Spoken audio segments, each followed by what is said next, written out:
So I think that might be technically the last time I do that walk. So that's fab. You can clap just to make me feel warm and fuzzy right at the end. Thank you. First of all, a hugely big thank you, big up to all of you who have stuck with this to the end, because it's a hell of a beast of a fabulous event. So I really do thank and applaud you all, and to everybody who is joining us for the first time just for HPC for this last session in the close, or perhaps who's been hanging on valiantly all the time, I salute you as well. Thank you very, very much. Check your phones are on silent, please. Very, very critical. And of course, if you need headsets for French to English, if you are not a French speaker, then put your hand up or go and grab them now, please. So I'm not going to give very much context. We've got a last session now on HPC, or high performance computing, as you all know, and then we are going to segue directly into the close, and we've got a couple more awards. So we've actually got no, we've got more than that. We've got something like 7 awards to give out, so we've got a lot more sparkle before we close this event. So just a quick word, HPC, I think, well, if you're here, you know it's an absolutely key factor for the digitisation of industry, for its innovation, for its competitiveness. So we're going to look at the capabilities of HPC in the session that's coming up now, and we're also going to be looking at the ecosystem and look at the real key challenges that need to be solved in industry, in science, and in society. But we're going to park that because we've got some fabulous brains who are far more eloquent than I in the subject. I would like to ask you to give a very, very warm round of applause again for EU Commissioner Maria Gabriel. Thank you very much. Welcome back. Thank you. Merci beaucoup. Madame Linard, chère Angelica, mesdames et messieurs les orateurs, mesdames et messieurs, tout d'abord, permettez-moi de dire à quel point c'est un honneur et un plaisir d'être avec vous aujourd'hui et d'exprimer d'emblée l'émotion et la joie de voir la salle plus pleine même que la session précédente sur les compétences numériques.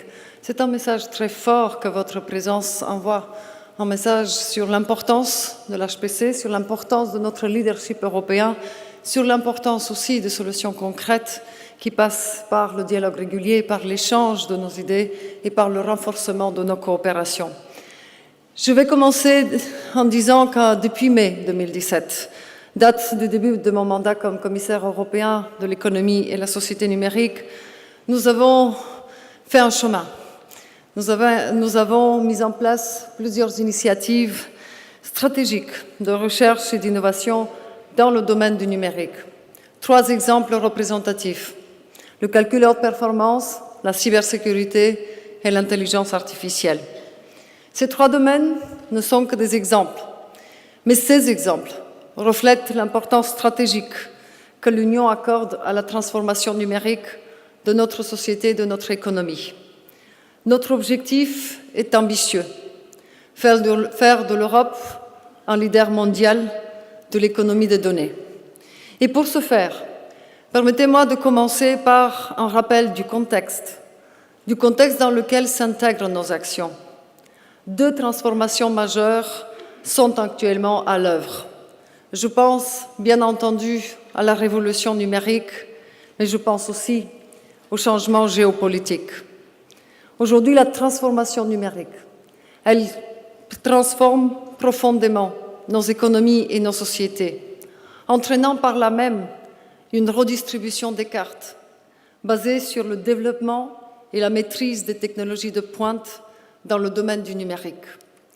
Sur le plan géopolitique, la fin de la Pax Americana, couplée à la montée en puissance de nouveaux acteurs et la contestation des institutions internationales, est un facteur d'incertitude.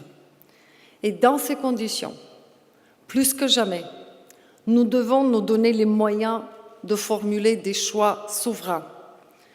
Le sujet de cette session, Le calcul à haute performance, le HPC, est aujourd'hui la pierre angulaire de l'innovation scientifique et industrielle, de la compétitivité et de l'élaboration des décisions politiques. À l'heure actuelle, plus de 800 applications scientifiques et industrielles en dépendent.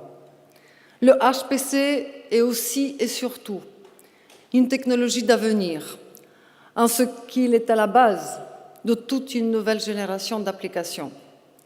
La conception de nouveaux médicaments et produits cosmétiques et la simulation de leurs effets, la conception et la simulation de nouveaux avions ou de la voiture autonome du futur, le diagnostic médical personnalisé, la compréhension et la modélisation du cerveau humain, ou encore le développement de modèles climatiques précis. Tous ces exemples, toutes ces évolutions ne sont rendues possibles que par les technologies du calcul de performance extrême de niveau exascale et au-delà. Mais dès lors, quel regard porter sur la situation actuelle?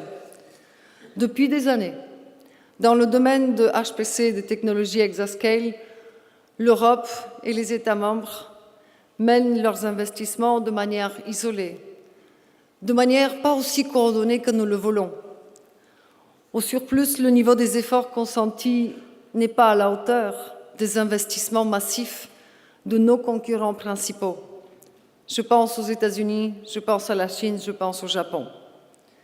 Certes, nous pouvons nous réjouir d'être des leaders dans les applications HPC, mais il n'en demeure pas moins que notre infrastructure de supercalculateurs disponible dans l'Union accuse un retard significatif dans le classement mondial.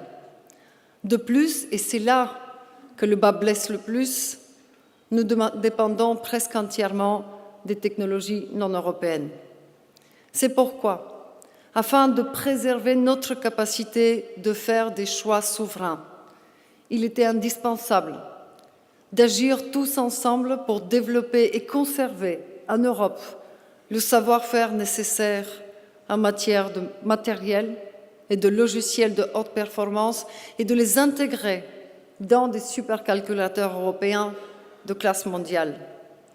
Nos efforts ont abouti en un temps record à la récente création de l'entreprise commune EuroHPC, dont j'étais heureuse d'inaugurer la première réunion à Luxembourg il y a à peine un mois de cela. Cette entreprise commune, incluant 25 pays européens et l'Union, va mobiliser 1 milliard d'euros au cours des prochaines années au service d'une véritable stratégie européenne en matière de HPC.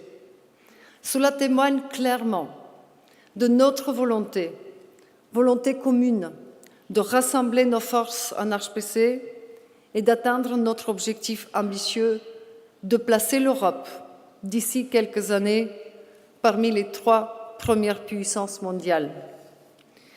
Au-delà de nos aspirations, quelle est la mission stratégique d'EuroHPC?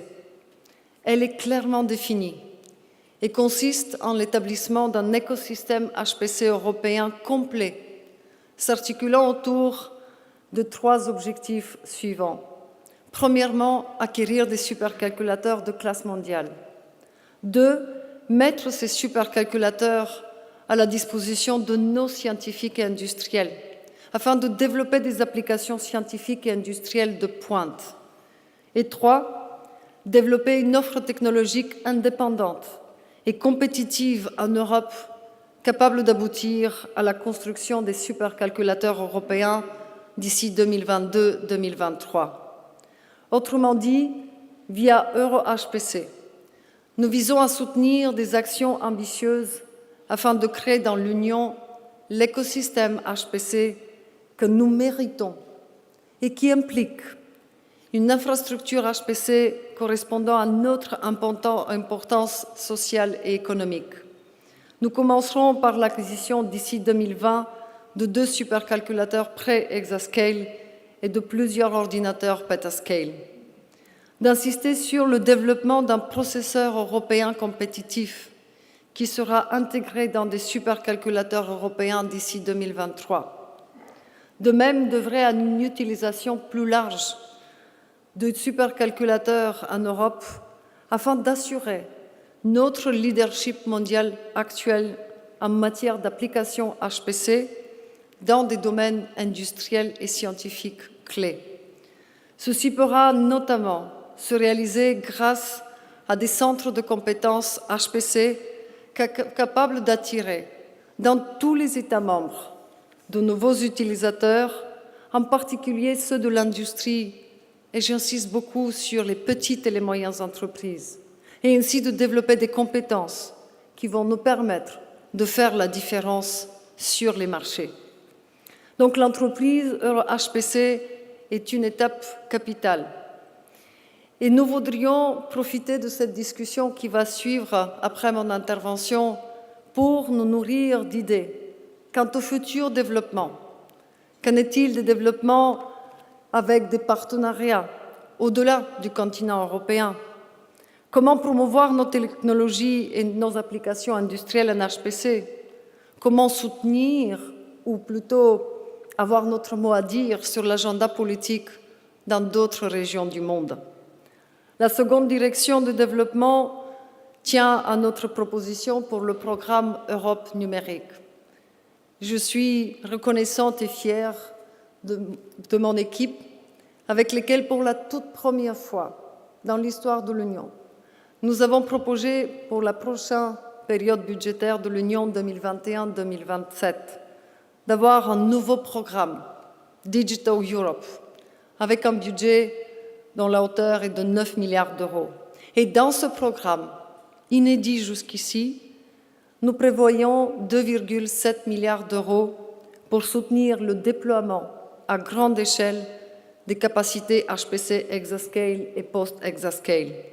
Il vise notamment à l'amélioration de notre infrastructure de calcul intensif de classe mondiale grâce à des capacités de technologie quantique, dans le but de prendre en charge des applications clés dans des domaines tels que l'analyse des données massives, la cybersécurité ou encore l'intelligence artificielle.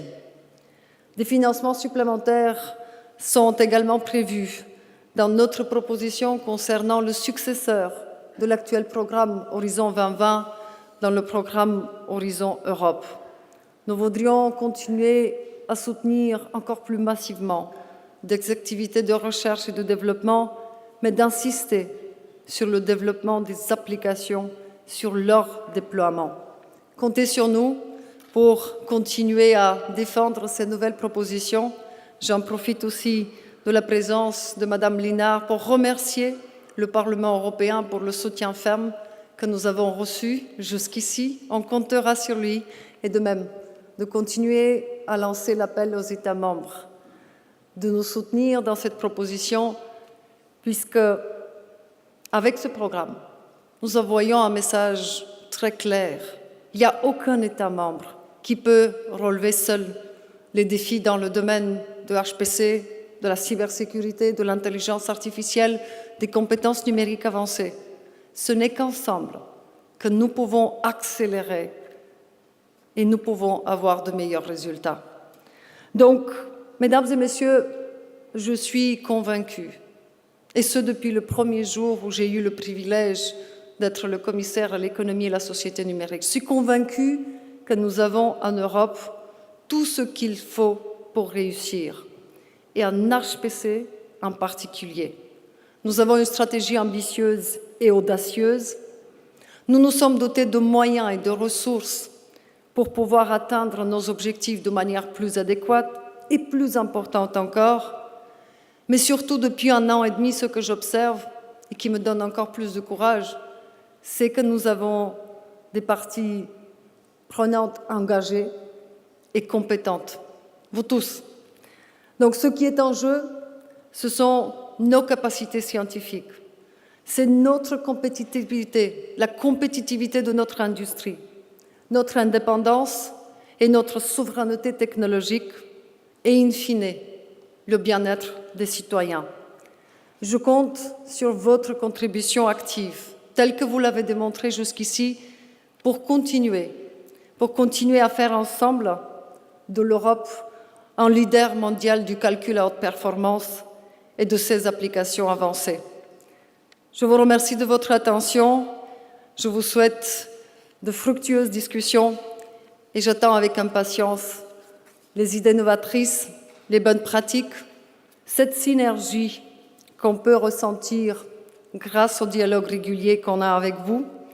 Et je voudrais encore une fois vous remercier pour ce qui a été déjà fait, mais aussi vous exprimer mon soutien ferme pour tout ce que nous sommes capables encore de faire. Je vous remercie.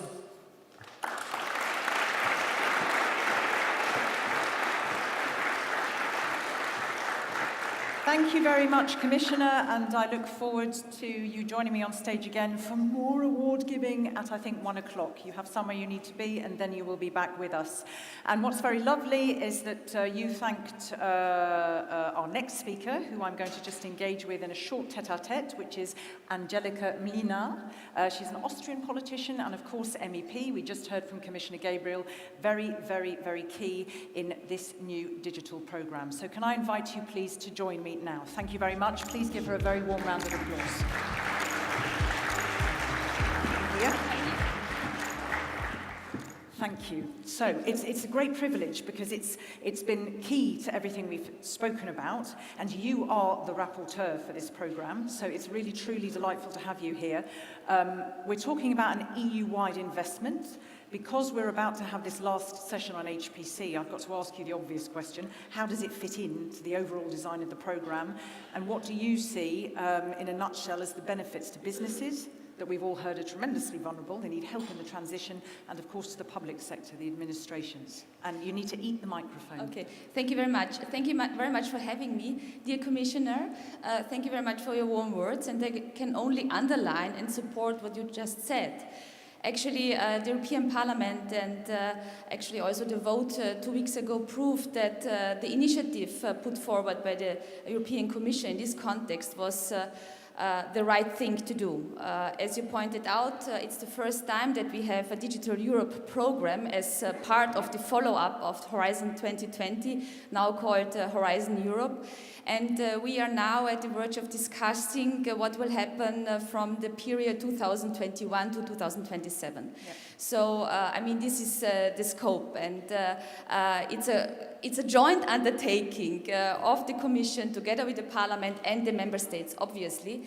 And this is also what is expected from the European Union as such, from the citizens. Because I'm being asked as a parliamentarian permanently, like, what are we doing regarding digitalization? So I come up with this program, and of course the first reaction is 9.2 billion. Yeah, that's cute, but when you compare this with the investments put forward by our competitors on a global scale, which is obviously the US on the one side and China on the other side, they are of course dealing with completely different numbers. However, it is also clear that we have knowledge and infrastructure already in place, and we do have to work with synergies. To answer your question, and it was already lined out by our commissioner, out of this 9.2 billion for HPC, 2.7 billion are reserved within this program for high performance computing, which is 1/3 of the program. And of course, what is the idea? The idea is actually to put this forward by the Commission, by the European Union, for the Member States and for the banks, for the investors, to have it as a basis for leverage. I mean, this is what's the idea.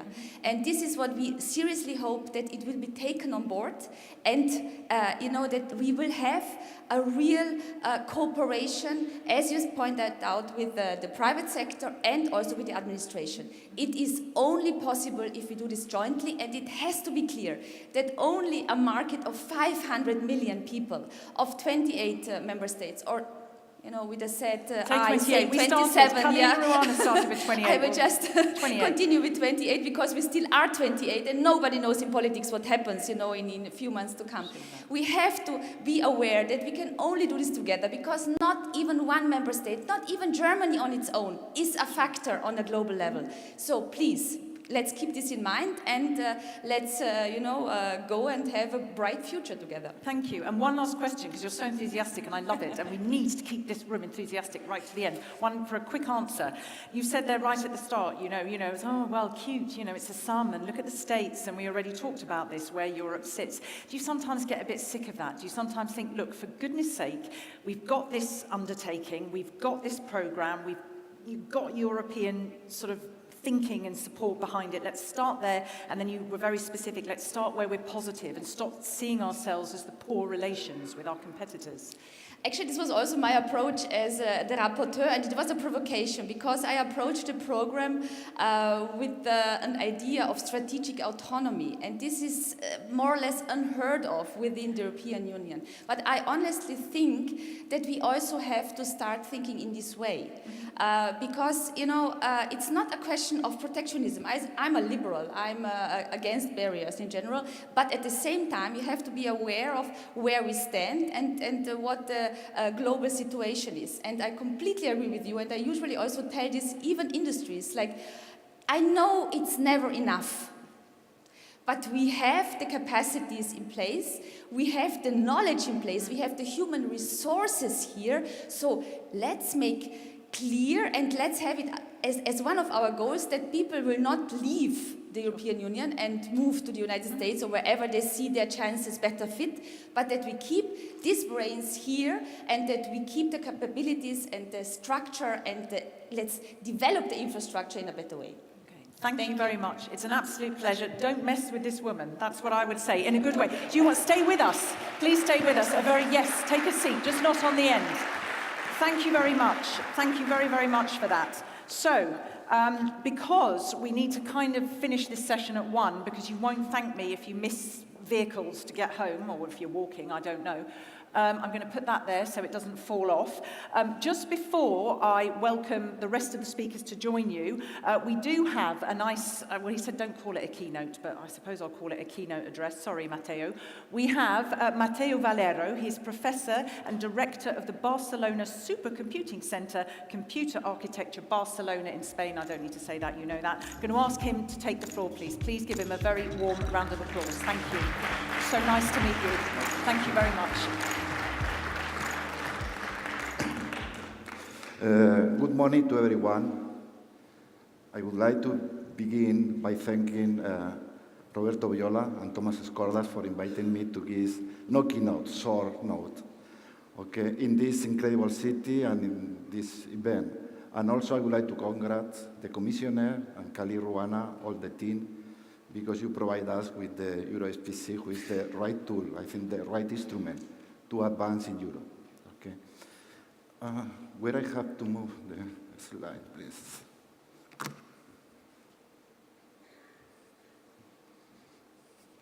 Okay, so I was also invited 3 years ago in Lisbon in the same kind of conference, and invited by Roberto Viola also, and we have a round table where we were talking about key technologies for Europe.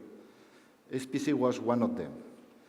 And we all agreed that we should do something in this direction because our competitors were advancing and advancing.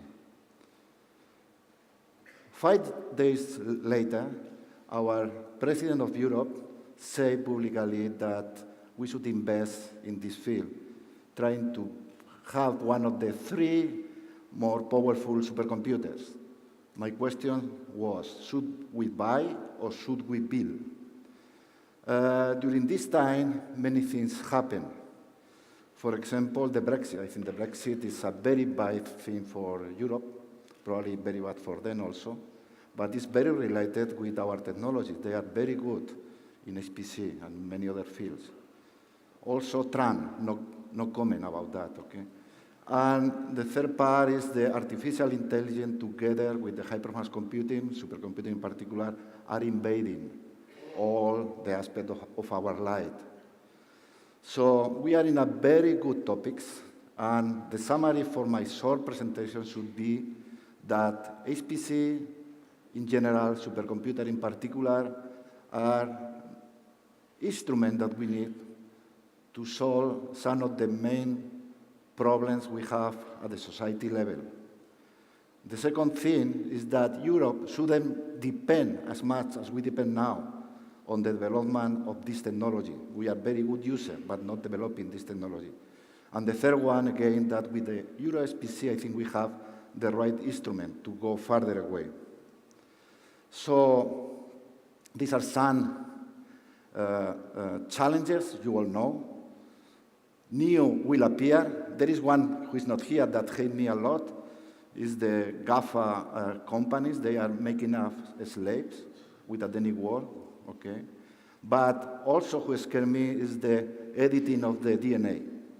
So we need many instruments, many people collaborating, many ideas, trying to solve this problem, okay? So the supercomputers, the faster computer in the world, is one of these instruments, okay? It's one of these instruments. There are many others. If we look back 70 years ago, and we compare the speed of the one processor there with the speed of the current supercomputer, we will realize that we have 10 to 18, 1/8, more powerful computers. We have supercomputers with a few million of processors working together. So we did a lot during these 70 years. And with the use of the supercomputer, we are getting some of the results you can see there, okay? We are saving billions, knowing more about the climate change. We would like to know more about how the brain works. And there are plenty of applications, you know, where without the use of this incredible machine, we were unable to advance, okay? So there is a clear competition in the development and use of these machines. We prepared at BSc this picture, this slide. Probably there are some data incorrect, but the ideas are very clear. The state started more than 40 years ago. They developed the technology to build computers. They developed software they are using for the security of the nation, but also because they get a lot of money selling us this computer. And they always have a clear roadmap, the budget, the adequate budget, and the right instrument to advance. So you have some of the figures. They are in the top of the supercomputer now with the Submit and the Sierra, but they have a clear roadmap in the next supercomputer reaching the exascale. At the same time, Japan started at the same time with Fujitsu, Hitachi, and NEC, okay? But a few years ago, they started the same idea, roadmap, budget, so they build the K computer, probably for me the most, not beautiful, the most adequate supercomputer, very good architecture, 7 years ago. Now they have the first center dedicated to artificial intelligence plus supercomputer, the ABCI, and they have also in the roadmap the post-K computer, the exascale. By the way, you know, Brexit, it was bad for the European technology. SoftBank bought R, so we were orphaned with the processor because you know that R is a product, the R processor is a product of an European project, okay? And China started, this is one example, started 10, 15 years ago from the scratch, and then they surprised the world, getting the first position in 16 with technology from China. And they have a clear roadmap. In Europe, unfortunately, we didn't have this roadmap, this budget, but thanks to our politicians, thanks to the EuroHPC, we already, as it was said before, we have, I would say, a clear roadmap with the necessary budget, with the necessary skill to advance. So we all should be very happy on that, okay? How we have the structure of the supercomputing in Europe, you know, 3 pillars: praise, GIAN, access to supercomputer. We have already training there. We have this center of excellence developing software for supercomputing in a specific area, and we have the ETP for HPC, providing money for projects dealing with the technology related to supercomputer, okay? And at the same time, when we look the current supercomputer, we realize that if we take into account the whole paella, There are many components. At the software level, we are quite good as any other in the world, and we miss the low part, the hardware design. The hardware design is mainly controlled by the American, either general purpose or accelerator, okay? So this is the current situation in Europe, and we should, as I say at the beginning, we should try to solve a little this problem, okay? But why we need to develop HPC hardware? I would say in a more general way, why Europe needs to develop processors? By a very simple reason. Processors now control almost every aspect of our lives. We use them for supercomputers, but they are controlling us at anything we do. We have problems if we don't build processors. We always will have the problem of security, backed up, smell down. We can get possible restriction. I was in China 4 years ago when Obama did an embargo to the Chinese about the Intel chip. So if that happens, for example, our company is dealing with the future autonomous car. If we don't get the faster processor, we will be behind the one having this processor. So we need the development of processors for being independent and for making Europe more competitive in many, many fields. So EuroHPC, as I say, is the right instrument to go. So based on HPC, the target will be to develop the whole ecosystem as much as we can, okay? We are going to build supercomputers. We are going to put this supercomputer in center. We are going to provide access to not just to researchers, but to companies to these resources. And obviously, we should use the good money we have now trying to stimulating European technology in this field. This is the target in summary, okay? One important part of the EuroHPC is the EPI project, European Processor Initiative, okay? We are 23 partners. I would like to thank to the European Commission, Thomas, to start the project a few days ago after some discussion, technical and political discussion. So the main idea for this project is to develop processor European technology. So we are going to use a general purpose processor for HPC, and we are going to develop a RISC-V processor accelerator with two main targets, HPC and autonomous car, but also, as I mentioned previous to the last slide I have, for many other fields of artificial intelligence or any kind of accelerator. Why RISC-V? In Lisbon, I was personally very happy because BSC, the Barcelona Supercomputing Center, was pioneered 10 years ago looking for the future and knowing that the R, who started with embedded hardware, was going up in speed. So we should be prepared when the speed of the R processor reached to be competitive with Intel and IBM to have the software ready. And we did the Montblanc project 1, 2, and 3, thanks to the Commission. So R, unfortunately, is not European anymore, okay? But say that, I personally agree that we need to use it. There are a lot of knowledge in Europe. We were the creators of R. At least in this first part, we need to do that. And there is a huge worldwide movement in RISC-V. RISC-V is the Linux of the hardware. We don't need to pay to any Intel or IBM or Fujitsu or whatever money to use the instruction set architecture and to build our own processor. This is the very big advantage. And I think this is clearly the future for Europe. This is clearly the future. And look at, and we can use the RISC-V technology to build processors from the IoT to the supercomputer. We need to create, as this was said before, the whole ecosystem. Look into the, I am almost finishing, look into the exascale. During many years, the people who were dedicated to that were very happy because the hardware didn't move so much. The superscalar processors were more or less the same, faster, but the same way to do operation. The accelerator appeared, NVIDIA, that complicates the software a lot.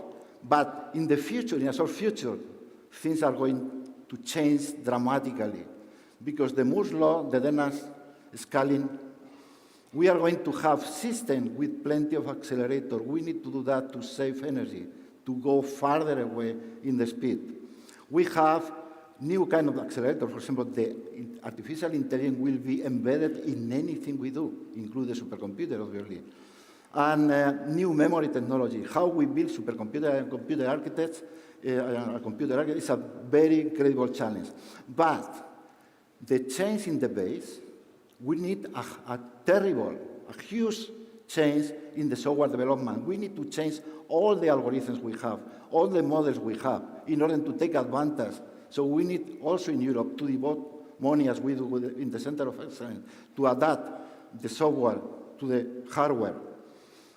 And the artificial intelligence, I say, is used everywhere. I, as a computer architect, I'm using artificial intelligence to build new processors and to guide at the runtime to save energy when the multi-cores are executing parallel things. So we are in a very good moment, and these are my conclusions, are very simple, are the summary I did at the beginning. HPC is crucial to solve problems from the society. The second thing, Europe is going in the right direction with EuroHPC. That be sustained long term, as every China, Japan did, okay? And the chip, we are going, in the API, we are going to start developing chip, but it's the starting point, okay? We need to develop chips for many other fields based on the RISC-V technology. One of the RISC-V accelerator we are going to do is artificial intelligence and autonomous car. So, many years ago, I coined it, when we didn't have Galileo, I say, I have been predicating this thing for 15 years. We need to do that, we need to do that. I think we have now the opportunity of doing things. So I will finish as I start. Thank you, Roberto, Thomas, all the team, because what you promised in Lisbon is a reality now. So it's now up to us to use this instrument and to go further away. Thank you very much. Thank you, sir. 35 seconds. You can go and join our lovely lady in the living room. No, you can sit in. Yeah. Oh, you need 35 seconds less. Did you? Yeah. Do you know, first of all, I thank you, because the thing that's been giving me the most sleepless nights is this panel, and you actually made sense of it for me, because God knows I've been like, ugh. So thank you very, very much. Please do take a seat there. Now, I would like to welcome to come up, and then we're going to have a chat, and then we'll see if there's questions on Slido and if we have time. I'm trying to keep things in the right order and to good timing. But could you please give a warm welcome to our further four panelists. First of all, as I always say, in no particular order, Mina Palmroth. She is a professor in computational space physics, a director at the Finnish Center of Excellence in Research of Sustainable Space, University of Helsinki, Finland. Thank you very much. Please come forward. You may take a seat, please. Can I also welcome Sergio Zazzera, who is leader of Technical Computing Department for Geosciences and Subsurface Operations at ENI. That's the Italian National Energy Company. So I think, am I right, your team focuses on supporting technical applications for geophysics, reservoir modeling, drilling and operations. Yes? You may take a seat, please, sir. You may give him a warm round of applause. We also have Wolfgang Marquardt, who is Professor, Chairman of the Board of Directors of Forschungszentrum Jülich, Vice President of the Helmholtz Association, Coordinator of the Research Field Key Technologies at Forschungszentrum Jülich, Germany. I think I managed to do that without completely mangling your language. You may come forward, please, sir. Thank you very much. You may give him a warm round of applause. And finally, we have Tomi Ilias, who is CEO and President of Arctur in Slovenia, which is the leading service provider of supercomputing in Central Eastern Europe. And so that is bringing all kinds of solutions to businesses, public institutions, research institutions, NGO, so that they can better reach and serve their customers. Thank you very much, sir. You may also take a seat. Thank you. Just not that one. Oh, great. No, he was shaking hands. I was like, oh, don't sit in that one. So water is here, ladies and gentlemen, if you need that. So as I said to you all, forgive me if I'm going to give you horrible googly eyes like we need to be speedy. but as you know, we are right at the end of this megathon of a conference, and it would be really nice to cover quite a lot of ground. So I'm going to come to the newbies in the group, actually, to start with, and I'm going to start with Professor Wolfgang, and I think what's interesting, because we heard a little bit about where it's used, you were giving some examples, the fields of research and industrial applications that benefit the most from the future HPC technologies. And given the basis of those platforms, how do we provide for them? So voila, the opening is for you, sir. Yeah, we saw a lot of examples already. We heard about them in the Commissioner's talk, but also Matteo dwelt on those. I don't want to repeat those. What I think is really important, and that's a take-home message maybe, HPC is really getting out of the niche. Yeah? It's going to be a routine tool in industry and the health system. Yeah? So bringing direct benefit to society. Just an example, a chemical company recently bought a fairly powerful HPC system, and they are reporting tremendous progress in speeding up their development processes, the development processes towards novel chemicals with desired properties, novel materials, novel drugs.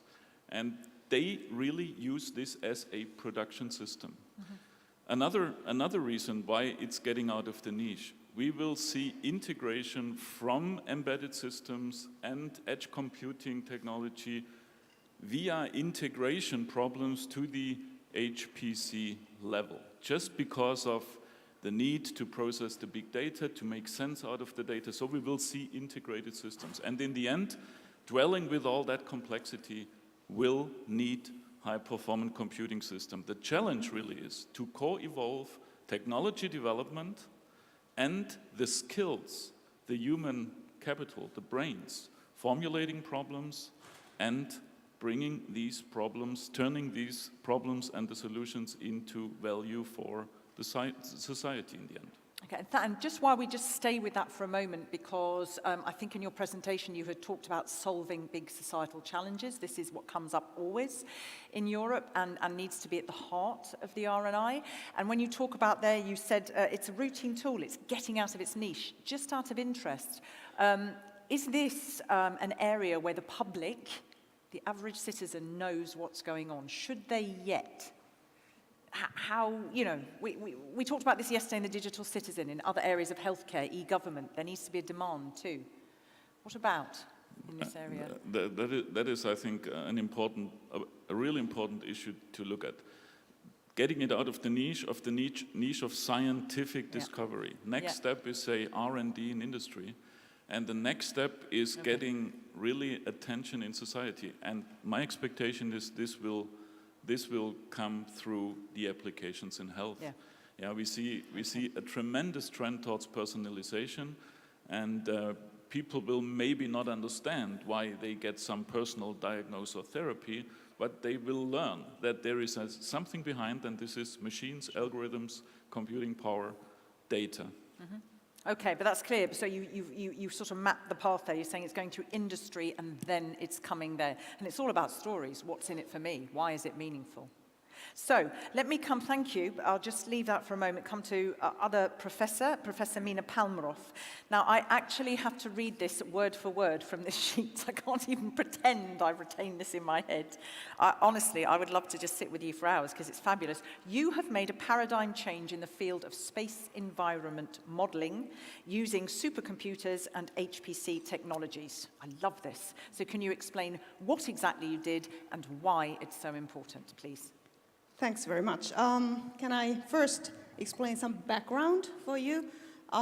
So if we think about space and our society is actually critically dependent on space. Like majority of the communication systems are already space-based, and also navigation is important. So for instance, future self-driving cars, we do need navigation.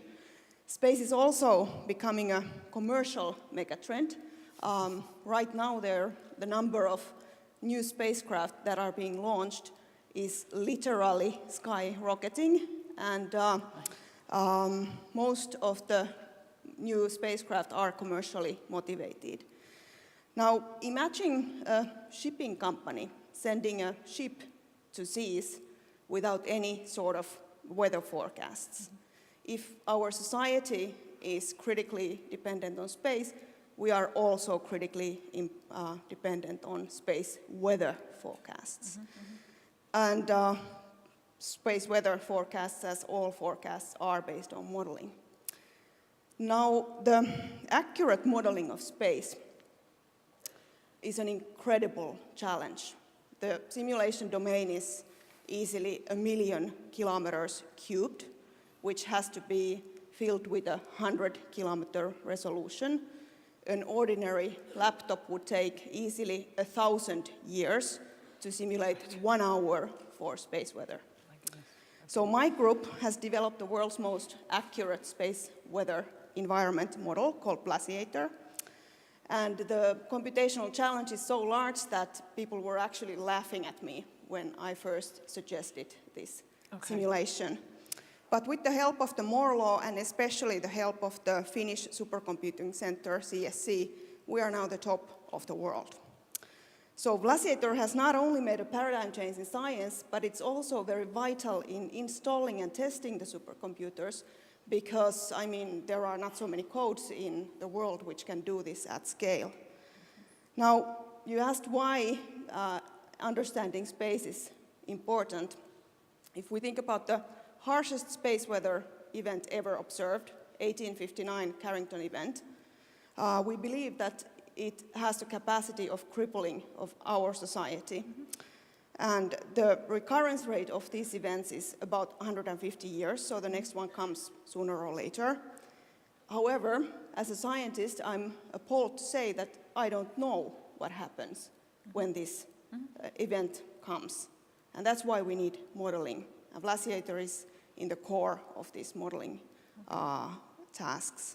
Glaciator is a European infrastructure. It has been developed with my 2 European Research Council grants, so as an European, we should really be proud of this achievement. Thank you very much. I love that. Anyone who is still tweeting, did I correctly get this? Accurate modeling of space is a huge challenge.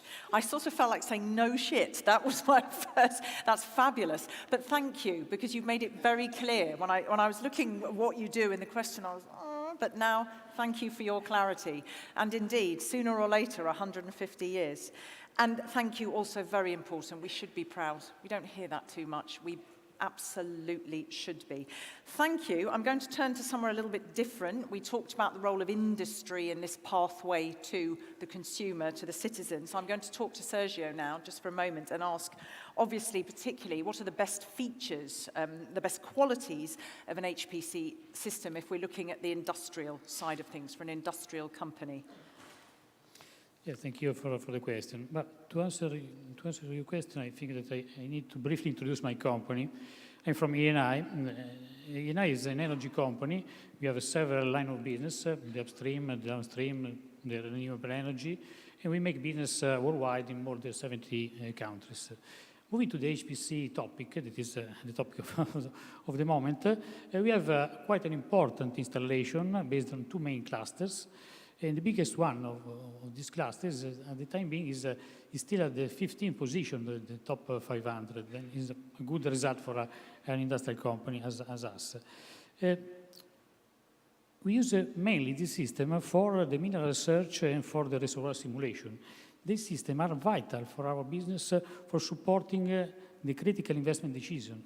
And a clear proof of that is the fact that the percentage of the use of this system is constantly at the 80–90% each day for all the day. Just stay there, because I don't hear you otherwise. Go on. And they all won't. the day of the year. Due to that fact, the answer to your question is quite obvious. Because the most important features for us are at least 4, let me say. First of all, the efficiency, the effectiveness for the set application that we use. But even at the same time, we want to have an affordable and reliable manageability of the system for both the computational or storage system. We need a system that is reliable and is affordable. Third consideration could be the fact that we want to have the capacity to running multiple and heterogeneous workloads, because we need to run multiple workloads. And last, I think the electric power efficiency, and absolutely the absence of any kind of lock-in in terms of hardware and software are the best feature that we are looking for.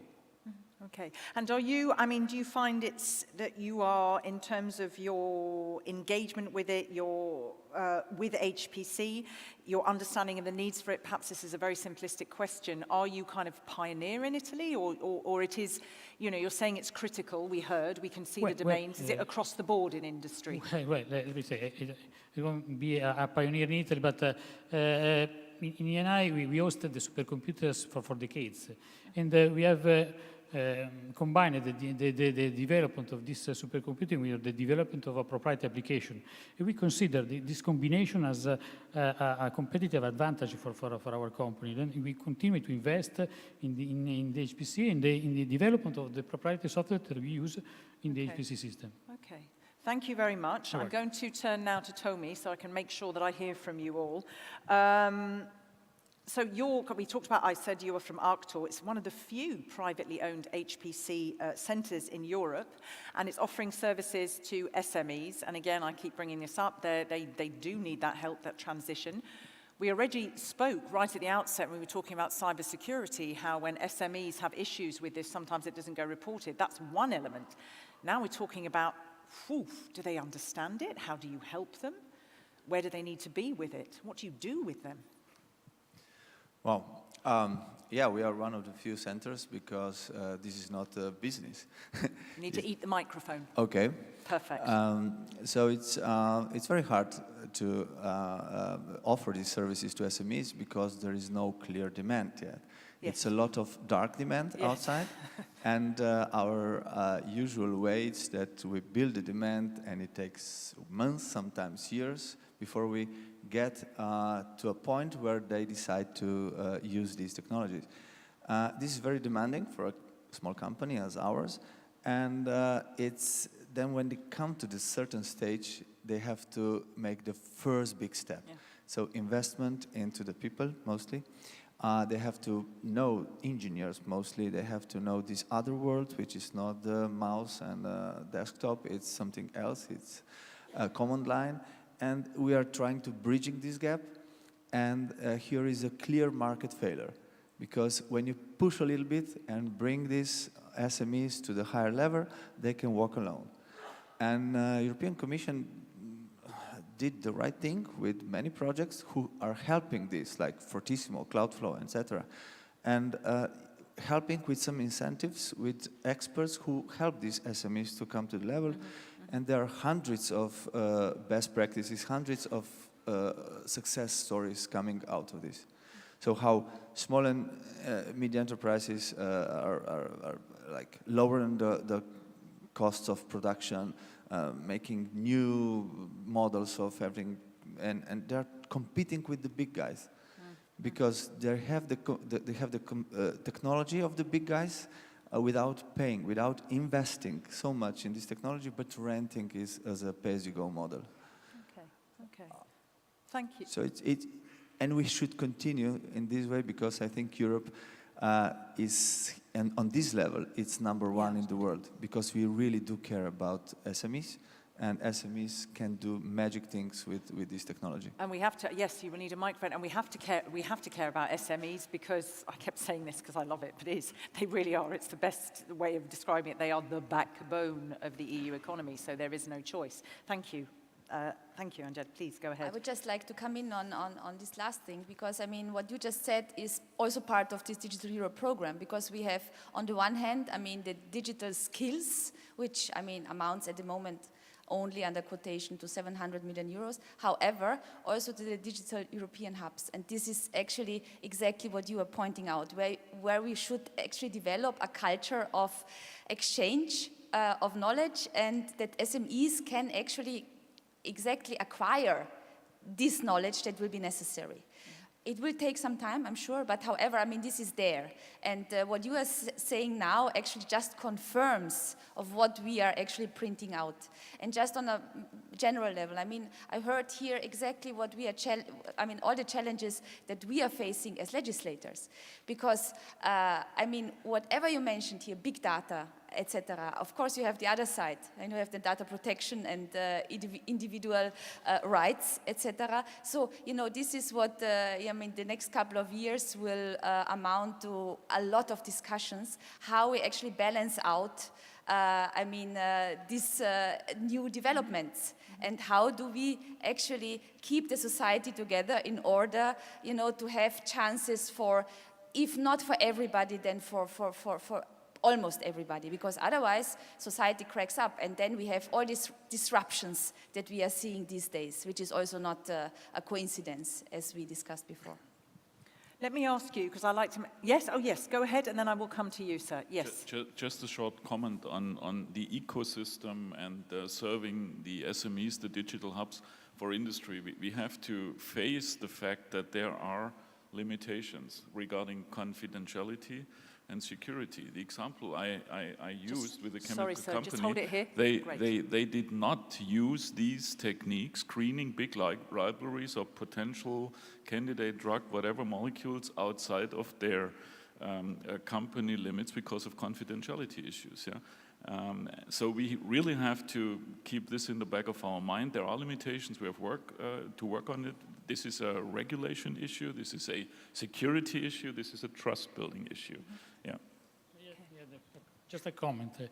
I completely agree with what he said. Before I said that we consider a competitive advantage the combination between the machine and the proprietary software that we have developed. I suppose this is the dark side of the situation. If a company considers this combination a competitive advantage, they don't want to share this knowledge with the other company. Unfortunately, this is a reality that we have to face. Okay, let me turn to you, sir, because I'd like to hear what you did very well in your presentation was to be very clear about what Europe's doing, how enthusiastic you feel about this joint undertaking, where it sits globally, where it's strong, this whole need for processing ecosystem. But what I would like to ask, because it's critical, because you gave a timeline, what about the longer-term sustainability? What does it need to make sure it stays where it should? This is crucial. We have a very long way to go. Look at our competitors. Some of them started 25 years ago and they continue. The Chinese started 15 years ago and they have more and more money in this field. Mm-hmm. But not just to be used by the researchers and the company to create wealth. They are selling machine. They are embedding us with the machine. So the long term is very important. It's very important also because, as I say, the technology is going to move very fast. Mm-hmm. We have general purpose processor, and then we have accelerator. Now we have artificial intelligence accelerator. We are going to have many, many other accelerators. Mm-hmm. The machine will be very heterogeneous. And the memories also, the memory technology is changing. It's changing the way we are going to build supercomputer. So that could change the way we are going to program. The programmability should be very important. So say that, I think that for the numbers we have from the Commission and from you, Europe is going to make the program sustainable. But I would like to say something. This is an activity we do in Europe without going against anybody, okay, anybody. So the most important is just for us to develop, but continue collaborating with the companies. We are collaborating since many years. We do that at the research level. We have, for example, the JLEX is a group of 6 supercomputer centers in the world. They are one of the best. So Jülich is with us. We meet twice per year. We discuss freedom research. But we need to continue collaborating with the companies who have plenty of jobs in Europe, and we need them to help Europe to develop our own technology. We need our own technology, but we are not against any help from any country in the world. Yeah, and it's important to describe that. And just for a very, did you want to come in? Yeah? Just for a very quick, just to park it for just a second. When you say that this sustainability is critical, I'm always interested in the real fundamental reality of the relationship between the citizen, the politician, industry. You talked about this pathway. It's not really going to get to the average person on the street yet. So if you're saying it's so fast, okay, you're going to have political will, but surely you're going to have industry really pushing it along, because the likes of me doesn't even know that I have to be in the discussion yet. Is that, would you say that's the case? Yeah? Okay, we only have about 15 minutes. I don't know what the situation is on Slido, if there are a lot of questions, and I can't really see the technicals. Do we take some from Slido? Are you happy for me to sit and chat with these good people? Do you have a microphone there to actually reply, Vasily, or do I guess from Indian smoke signals? Okay. You see, now I'm squinting. Yeah, everyone is, look at us all, going forward and squinting. Look, I'm going to do this. How different, sorry, there we go. How different is the Partnership for Advanced Computing in Europe from EuroHPC? Well, my understanding, it's two very nicely complementing activities, very nicely complementing one. The PRAISE initiative is a world-class example, unique example of how the penetration of HPC in the science system has been facilitated in a bottom-up process. Yeah, it's provisioning resources, but it's also making sure that these resources are used by the best groups on the best problems to look at by a peer review process. EuroHPC, on the other hand, is in a sense a top-down approach, providing technology and ecosystem where PRAISE can build on, or the user community can build on. So, to my understanding, this is nicely complementing, and maybe we need to sharpen these two profiles in the future, because PRAISE was there before, EuroHPC is coming, so PRAISE has some elements EuroHPC might take over, so sharpening the profiles is a task in the future, but in principle, these are complementary, nicely complementary activities. Can I complement a little? I agree totally with you, PRAISE, but PRAISE is not just the use of incredible... Sorry. PRAISE is not just the use of high-performance computer by any talented researchers. It's also education. We have the 6 center. Educating young people is crucial in any field, but especially in this field, which is very hard. And also, coming to your we are trying from PRAISE to connect with the small and medium industry. I mean, Europe did that 20 years ago with the parallel computing initiative, with the transputer. When Europe developed the transputer, it was a very good parallel machine. And we continue, as you say, there are some projects in Europe, but we need to emphasize, I agree with you, that we need to do as much as we can trying to bring this technology to the small and medium industry. That's good, because I was about to ask you a question, so you may speak anyway, because I was going to bring you in. So do I guess your question there? Go for it. No, go for it. Please, add. So also about the PRAISE and EuroHPC, I mean, what is similar between them? And there I would say that the greatest thing is that they build the common European infrastructure for high-performance computing. Yeah. I mean, if we think about the European leadership, where Europe is leading in HPC is the applications. I mean, if we compare European applications to, for instance, the US applications, US has better infrastructure than Europe does, but vast majority of their applications is behind us, around 10 years or something like that. Okay. So think about the future. I mean, when we get a competitive system, for sure it will be a game changer here in Europe in science. Okay.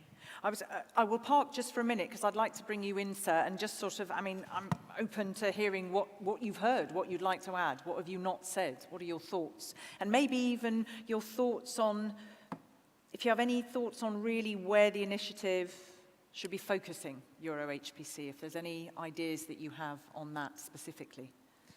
I've been asked many times, like a private center, with these all incentives, like the, let's say, state-owned centers are getting for offering these services also to small and medium enterprises.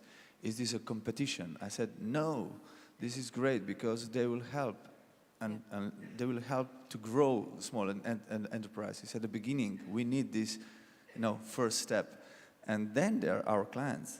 And they will come to us. And this is good because we still need to put a lot of effort into the building the demand, into the growing this, raising awareness. And in industry, it's very important. And we have many cases where new turbines are made with 5% more efficiency, et cetera, et cetera. Yeah. But now, recently, we are working, for example, in a field of tourism, which is also an industry. It's not what we think. And this is a green field. We come there and we see that with the small thing, we can do 1,000% of difference. And this is really huge because nowadays in Europe, just American corporations are getting money out of this. Just the Booking.com, TripAdvisor, etc., are using artificial intelligence, high-performance computing. If you go on a lower level, I don't know any destination in Europe which would use this technology. And we are coming now as a small company, as a disruption, and we are now leading the major project in Slovenia. And Slovenia will be a kind of a test bed because we are so small and it's manageable, and we have full support of our government to bring technologies and to connect directly tourists and tourist providers to manage the flows of tourists with the technology, which is big data analytics, which is artificial intelligence, et cetera, et cetera. For us, this is a really, really exciting moment, and I think it will be an exciting moment in Europe very soon.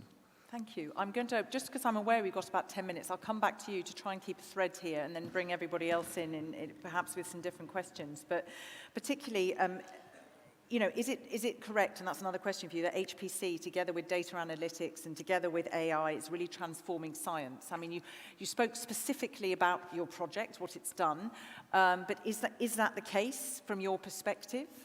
So, and also, just if you can bolt onto it, because time is of the essence, where do you think the focus needs to be in the undertaking? So I would say that if we think about the future scientific answers that we are going to provide, they are in different categories, and therefore we need different approaches. I mean, AI and data-intensive computations is one category, but the computationally intensive answers are another category. And we should not forget that only a certain part of the problems can be answered by AI, but we always are going to need first principles-based modeling. And if we think about like social sciences, there maybe the data intensivity is a key, but in the hard sciences, natural sciences, it's the first principles modeling. So let's not forget these.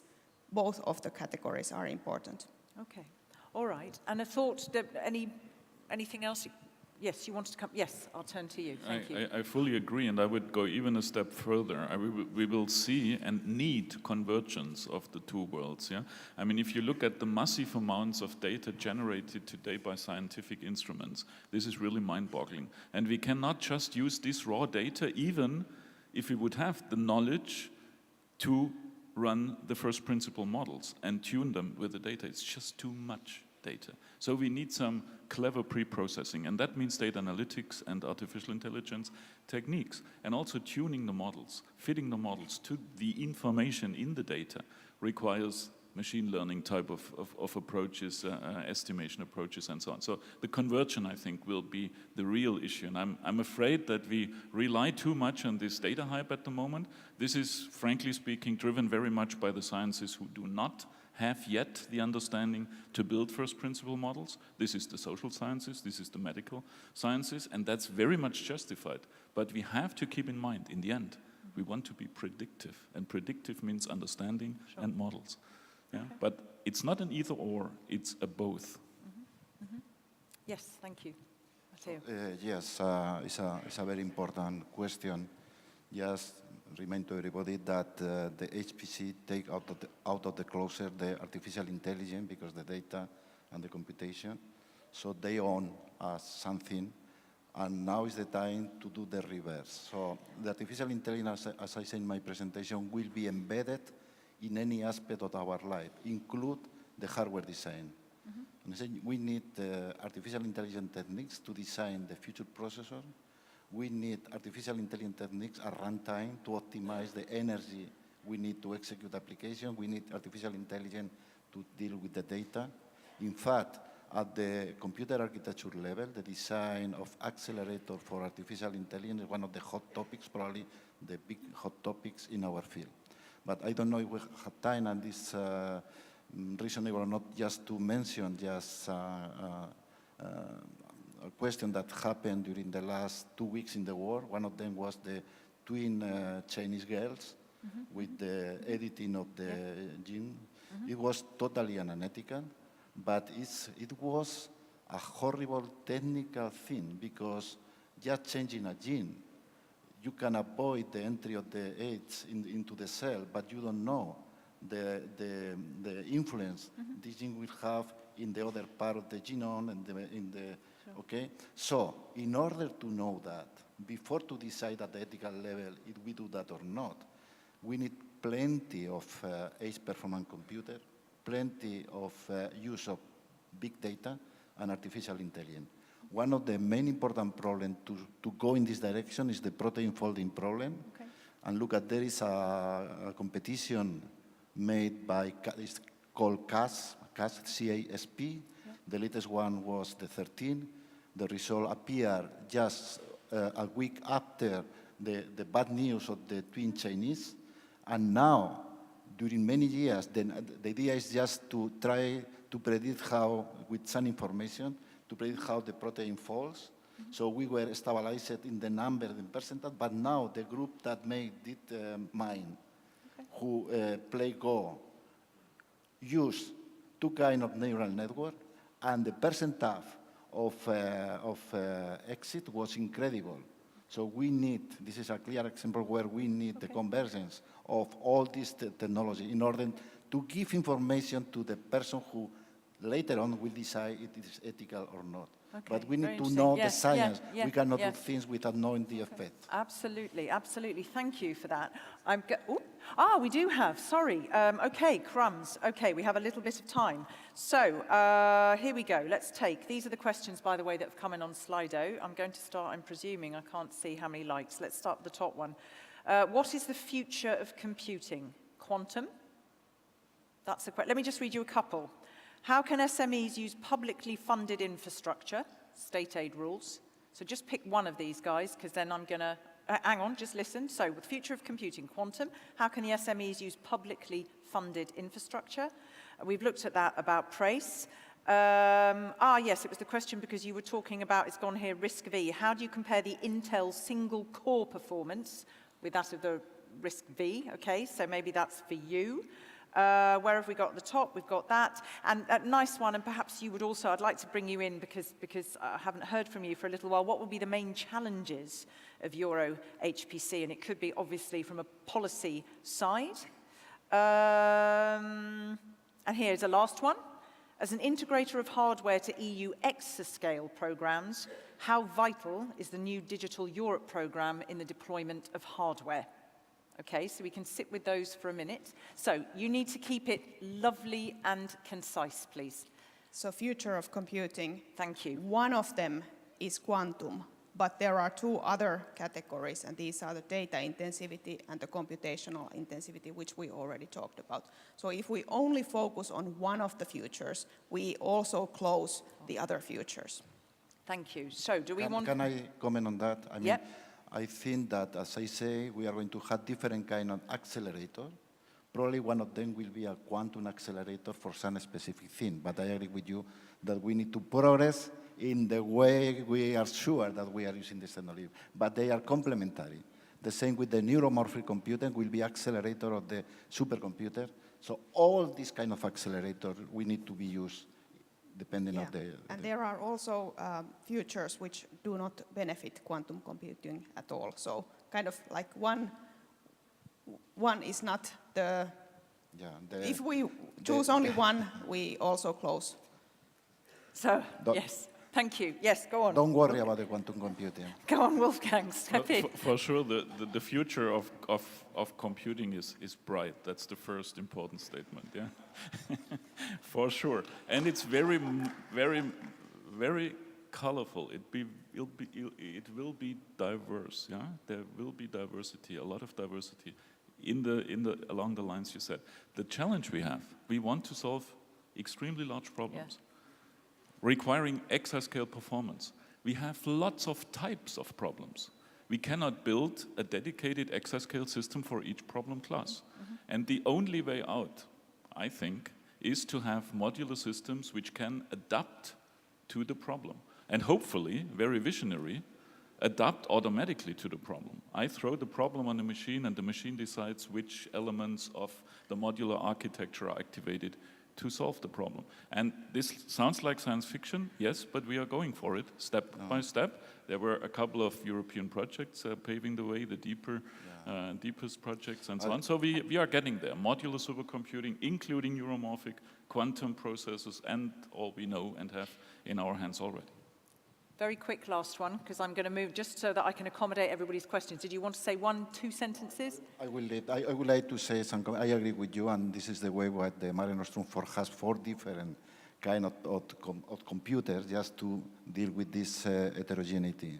But that will advance in the future, yes. Yes? Okay. I mean, what you just said reminded me, humble lawyer, you know, who is not a natural scientist here at the panel. You just throw the question to the computer and there's an answer. We all know the answer is 42, no? Right? Oh, that's a good one.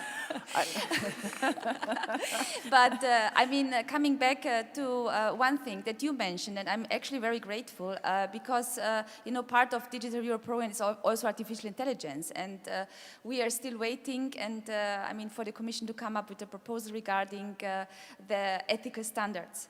And this will be a discussion which, of course, is decisive for the society, and how we actually, again, you know, how do we, I mean, we have to come to terms with this, you know. I'm only throwing words out without having in-depth knowledge like other algorithms, etc. But as we also know is that the technology as such is neutral. However, you can use it in that way or that way. So we do have to have an ethical debate, as difficult as it may be and as difficult as the answers will be to find, we have to find them. Coming back to one of the questions regarding how SMEs can actually... Yes, publicly funded infrastructure. I mean, this is foreseen, as I said, in the program with the digital innovation hubs. I mean, where the goal is that actually this hub should have, you know, should be built all over the European Union in a radius of 50 kilometers at some point. I mean, this is, of course, a goal for the coming years, but this is clearly targeted at, to the fact that each and every SME, each and every individual at the end of the day could have access. Please do come in here. Thank you. Yeah, I totally agree with this, and I would add something more, that all public-owned HPC centers in Europe should build also the competencies on how to deal with SMEs, because some of them they don't know yet. Some of them they're really restricted not to offer in any ways. This is good because we have to raise the awareness, we have to build the demand, and these public-owned, let's say state-owned centers are really good to invest in the first launch. Once they get to the certain level, then the private-owned centers can take over. This is very important also to do the assessment of the potential of the SMEs, because we did it a year ago, and it should be done on the European level again. And we have 2 million manufacturing SMEs out there, and it's a big potential.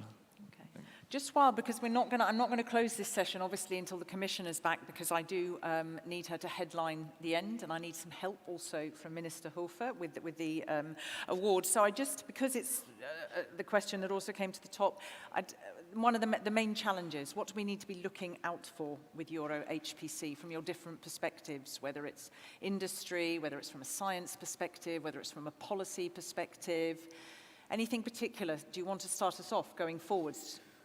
Well, I think And that, hold it nice and tight, because you've got a lovely softly spoken, but it's not going to carry. Yeah, absolutely. I think that the main challenge that we have probably is the development of our organic ecosystem. If we want to start this new European initiative, we have to build a vital ecosystem that can sustain by itself.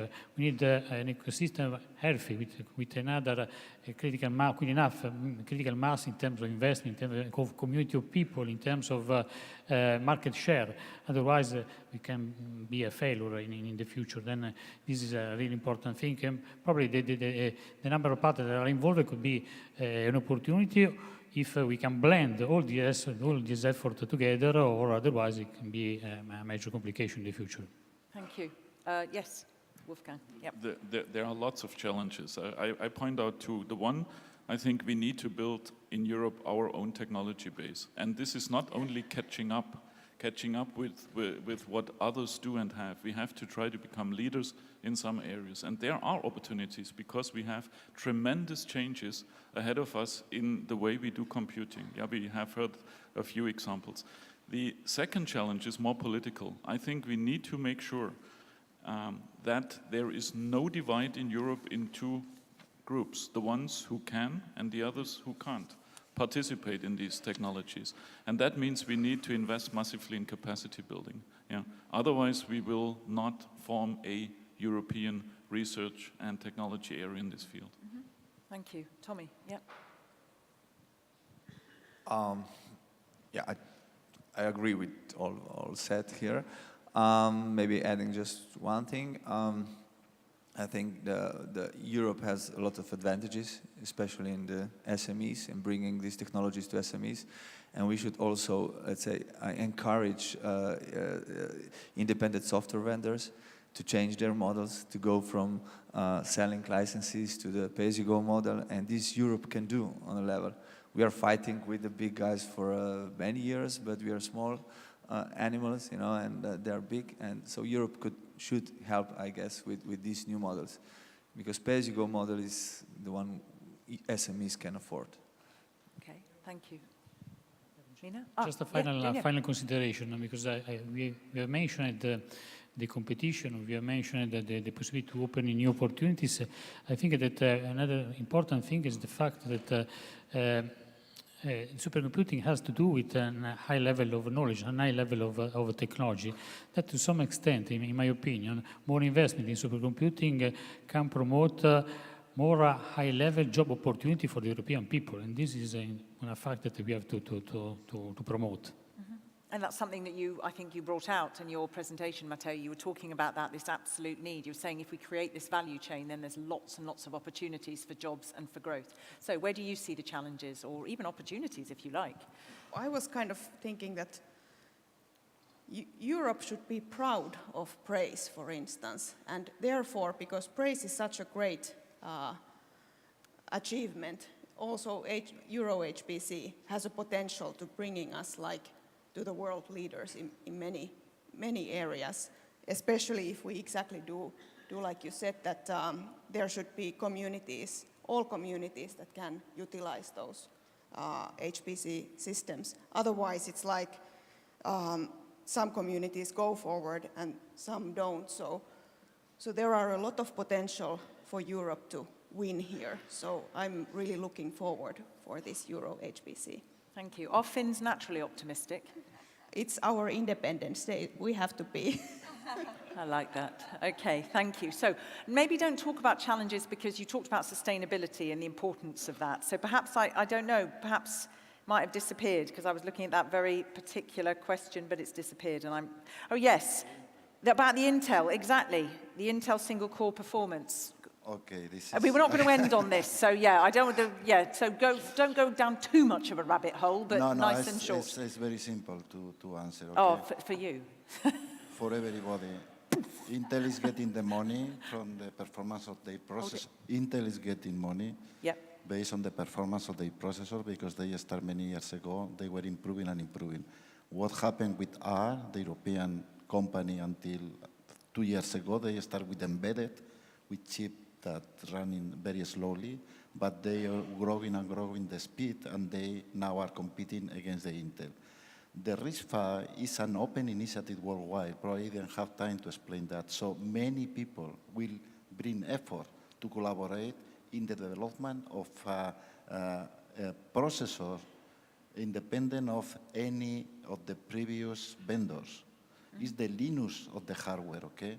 So now the current high-performance RISC-V are a little slower than the Intel, but I don't have any doubt that in 5 years, they will be the best worldwide, 5 to 10 years. So it's the right time. We have a Windows opportunity in Europe at the hardware level to develop not just general-purpose processors, but many accelerators that were mentioned before. Oh, that was a poof. That was a. So let me just ask, who in the House asked that question? Was it somebody in the room? Yeah. Was it you, sir? Have you been well answered? Yeah. Okay, thank you very much. Your timing is impeccable, Commissioner. Thank you very much.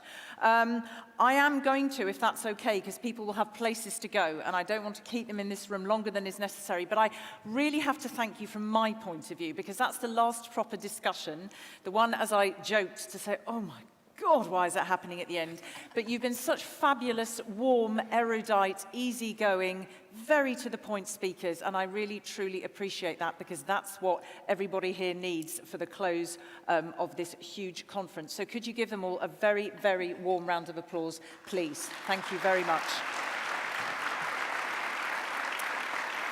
Ladies and gentlemen, I love that, the dropping of the microphone as the Commissioner entered the room, poof! You may all take your seats for the close. We have a few prizes to give out, so get comfortable, ladies and gentlemen, and I should be able to release you at about 1:45, I would say. So thank you very much. Do not trip, because somebody this morning did, okay? So I will leave that there. Thank you very much. I will leave that there. I will have a drink of water. Do we have a microphone? We do have a microphone there. So, do we have Minister in the House as well? You are there, right. I just needed to check that, otherwise it's not going to go very well. I very, very cleverly left my next script here, because we're going to segue directly into the close. Okay, so I will just let everybody take their seats. Settle, please. I'm delighted that the room is filling up again at the end. We are on the home stretch. I've got to do that. It's the English pantomime spirit, and it is Christmas. So, hands up and a big cheer if you're feeling good at the end of this event, that it's been worth your while to be here for whatever reason that you came. Hands up. That's a very, very, very good result. So I'm very pleased about that.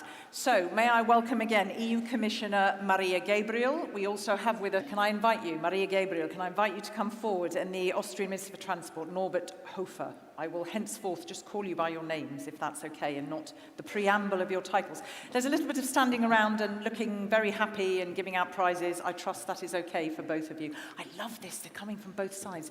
We need to go here, because we're going to use the lovely hashtag. So let me get my envelopes. That's very, very critical. Okay, stand wherever you like, in front of the I, in front of the C, in front of the T. I don't mind. And let me just make sure, I don't want to give anything wrong. There we go. Right. So, first of all, the Industrial and Enabling Tech Prize category. Okay. Now, this prize category aims to recognise new technologies and components developed with EU funding that have industrial relevance or potential to enable the emergence of new applications. Okay, is the winner? Well, no, what am I doing? It's you. Look, you can see my brain is fried, can't you? I'm like this. Where am I going? Oh, the envelope. This is for you. It is not for me. So I would like to ask you to please announce the winner of the Industrial and Enabling Tech Prize category. Thank you very much. Have we got the same one there? We do. We're good. We're good to go. So the winner is, please. Oh, thank you. Oh my God, my brain really is. I'm sorry. You need to move out the way. I need to get. No, you're going the wrong way.